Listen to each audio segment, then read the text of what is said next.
Hello everyone, I am Xerxes, you're in my workshop, and in this video, to celebrate the 1-year anniversary of the channel, I'm going to show you my first diorama commission.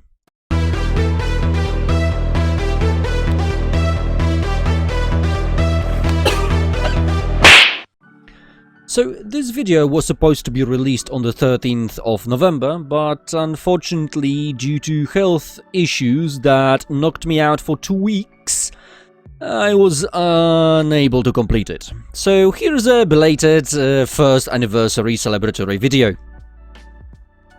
The diorama is going to be set in the Warhammer Fantasy universe. The build itself will have 2 levels, with tower ruins in the grasslands on top and a dungeon in the bottom.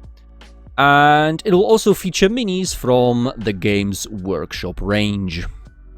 So I start by cutting out required pieces of XP's board. I create a base for the terrain for the top level by cutting and beveling several pieces of 2 cm thick XPS board. I grab 2 pieces of 4 cm thick XPS board and glue them together to form the wall of the lower level. In the meantime, while the other pieces are drying, I grab the main base and start drawing the stone texture of the dungeon's floor. Then I cut out the spaces in between the texture itself to add a little bit of depth to the floor. And finally, I grab a rock and roll it around to add a bit more weathering. I sand the side of the wall to make it nice and even and mark where I'm going to put wall breaks. Then I cut them out with a blade. Next step is the most daunting one: wall texture. I spent about 10 million hours drawing bricks on walls of the dungeon and the ruined tower walls. Then I glue the tower walls to the top level of the diorama, as well as several pieces of XPS board to simulate rocks scattered about. I glue some fine sand to the edges of the tower walls to simulate the texture of crumbled stone. Time for terrain sculpting. I create my own sculptor mold out of paper pulp and plaster, and I apply it to the top level to form the ground layer, and also to the wall of the dungeon to blend it with both the ceiling and the floor. I sprinkle some stones and add a few dried roots to the dungeon walls, especially to the areas where there are breaks, to add more variety. I add them to the drying sculptor mold to save on gluing them later. Yes, I am a cheap ass, and I like shortcuts. I base coat tower walls, stones, dungeon floor and dungeon walls with white to prepare them for painting.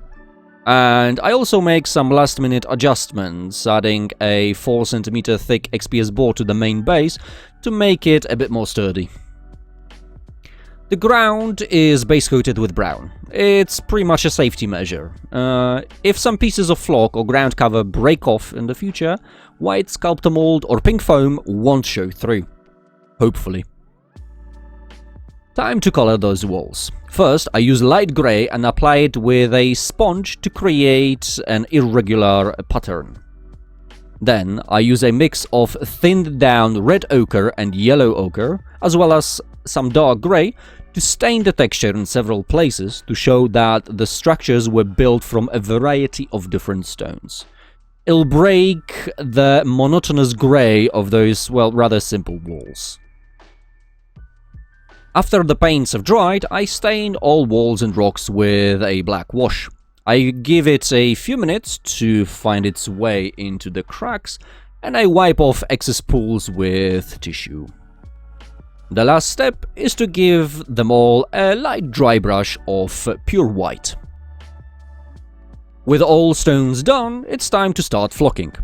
I pour a generous amount of Mod Podge on both levels and I spread it around, avoiding rocks, walls and stone floors. I start the process with my go-to base flock, brown tile grout mixed with coconut fibers. This mix, however, has more fibers than grout. This will create a more granular and less muddy texture. I spread a generous layer on both levels. Then I apply my scenic glue to fix it together. And after that layer is dry, I do the same to the vertical side of the diorama. I roughly mark out a path with the use of Vallejo natural amber pigment. Having a basic layout sketched out with the pigment, I apply glue to the rest of the surface and sprinkle a variety of homemade foam flocks. I alternate between 3 different colors of flocks as well as 2 levels of coarseness. I mix fine flocks and coarse flocks to create an illusion of a vibrant and varied undergrowth. Then, I absolutely douse the foam flock with scenic glue. Next, I pick a few spots here and there, as well as around the stones and walls to add a mix of larger and smaller stones. Yet again, more variety. I reapply the natural amber pigment to the path, but this time I add a little bit of AK Interactive Middle East soil pigment for more variety and to create a feeling of a dried up and a dusty path. Time for static grass. I apply glue to the surface of the foam flock. This time I am looking for less uniform, seemingly random shapes. I use an applicator to add a 2mm dark static grass as a base. While that's drying, I add another type of static grass. This time it's Flower Meadow from Nock. It's a 2.5mm yellowish grass with some sawdust flock imitating small flowers. I let everything dry overnight and add another layer of static grass. This time it's 6mm Summer Meadow from Nock. I apply glue in a slightly different pattern so that it'll blend both previous static grasses. It'll also make the path look rarely used and overgrown.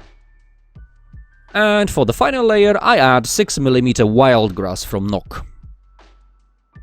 The ground floor of the tower is looking a bit too bland, so I scatter some painted wooden coffee stirrers and some stones and blend everything with a mix of foam flock, coconut fibers and tile grout.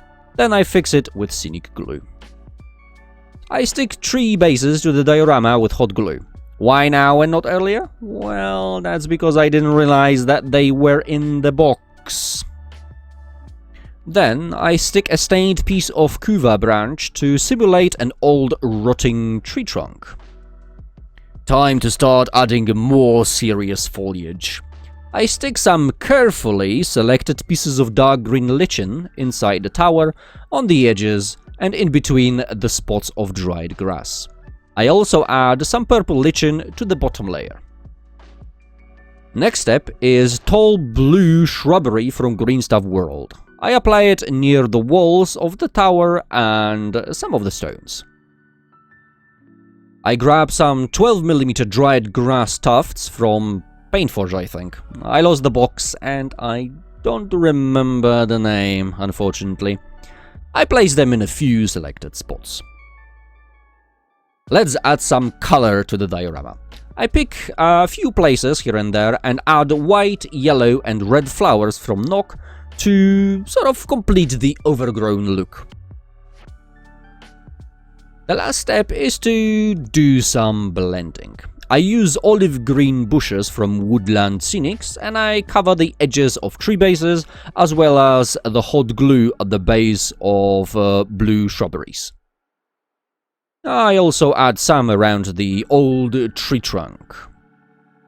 I attach the second floor of the tower that is made from wooden coffee stirrers and balsa wood and blend its pillar using the same olive green bushes.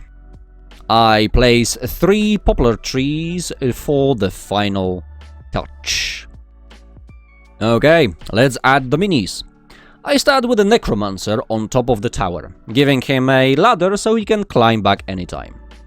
Then a host of undead to protect our apostate magician. And a small squad of Averlandian soldiers who looks like a bit more than they could chew. Down in the dungeon, let's add a small group of dwarven slayers who are looking to redeem themselves. and a band of sneaky Skaven that dared to ambush them. And that's the whole project. So, let me know what you think of it. I can tell you that the client was really happy with it, so I am happy with it. Yeah, that's it for today's video. Thank you for watching, and I'll see you in the next one. Bye bye.